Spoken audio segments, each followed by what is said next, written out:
As you can see, all expense items are listed in column A, with item as the header.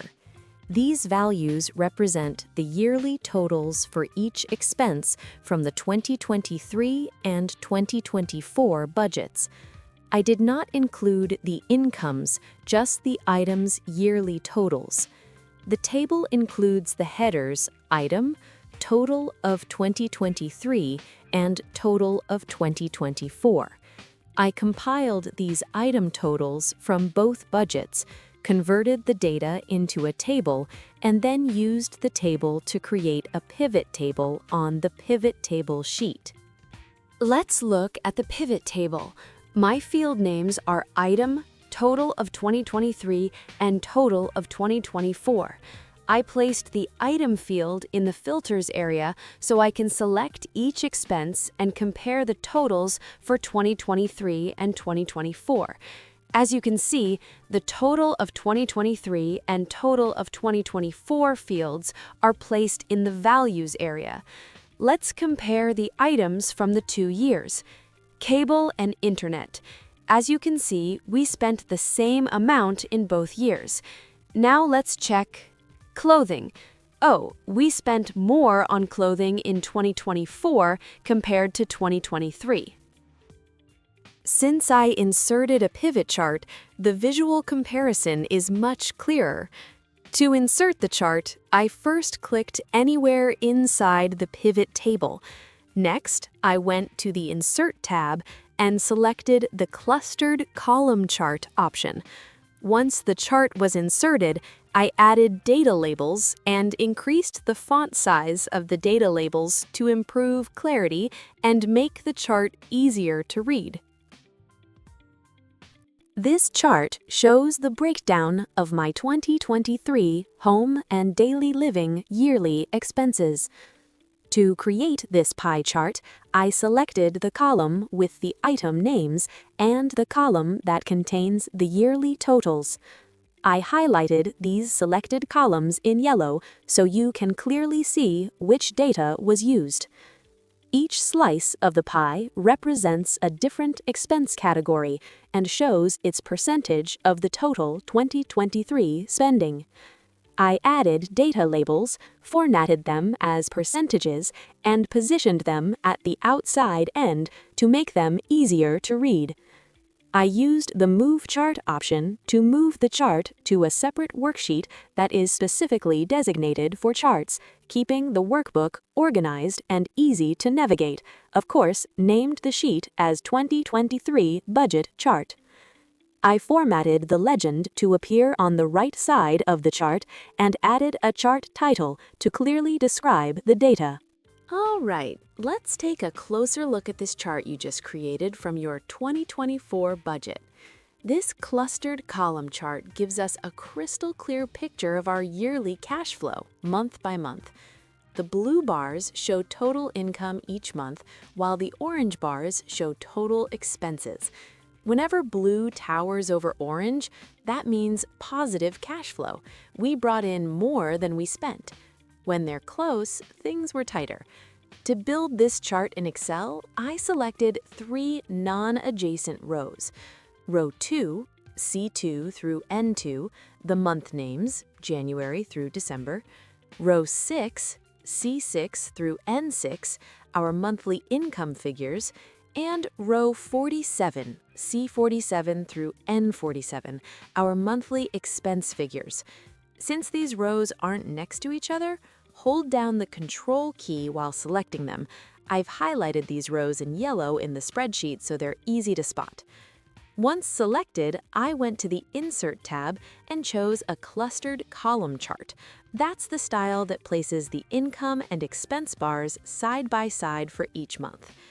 If your legend shows generic names like Series 1 and Series 2, you can fix that quickly. Right-click the legend, select Data, highlight the series, click Edit, type in Income or Expense, then OK.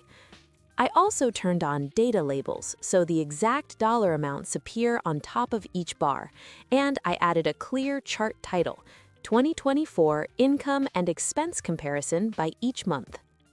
We started strong in January with $7,000 in income and roughly $6,700 in expenses. Solid surplus right out of the gate. February was actually our biggest saving month. Income dipped to $6,300, but expenses dropped way down to $3,748, over $2,500 left over. This visual really helps answer questions like, which months had unexpected windfalls? Where did spending creep up and why? Are there seasonal patterns we can plan around? This is the summary page where I will use a 3D referencing in Excel. This is a required skill you need to incorporate into your final project. 3D reference in Excel allows you to calculate across multiple worksheets using the same cell or range. It is useful when several sheets have the same exact structure and formatting, just like we have in Budget 2023 and Budget 2024. For example, our home yearly total is in the same exact cell 016 for both the Budget 2023 and the Budget 2024. Same way, our daily living yearly total for both the budget sheets are in 023. Very importantly, both these sheets should be placed side by side. If you add another sheet in between Budget 2023 and Budget 2024, Excel will automatically include it in the formula when you use the Shift key. How to create the summary page for a budget is shown in a video of George Self in your Chapter 6 module in Canvas. Let me show how to write in the 3D formula. As you can see, I am in my summary sheet. I have already formatted the summary sheet. My column A has the categories typed in, and I will be writing in the 3D summary in column B for each category. First, I will be using a 3D referencing for the home, my first category, using both the budget sheet to calculate the yearly totals for both 2023 and 2024. I will start by clicking on B4, type in equals sign, then type in the sum.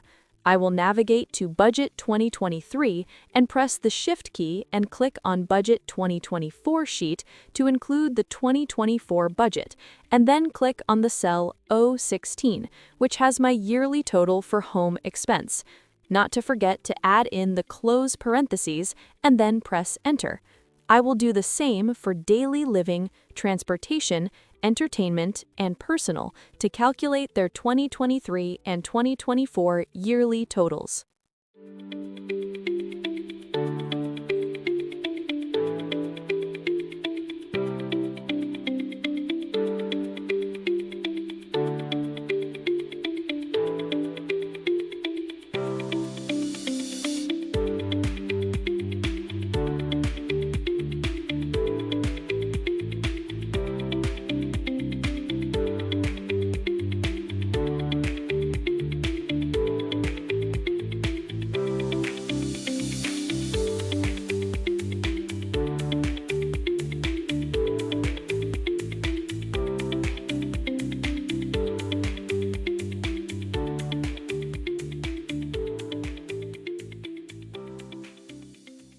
I also used 3D reference to calculate both my 2023 and 2024 yearly income and yearly expenses.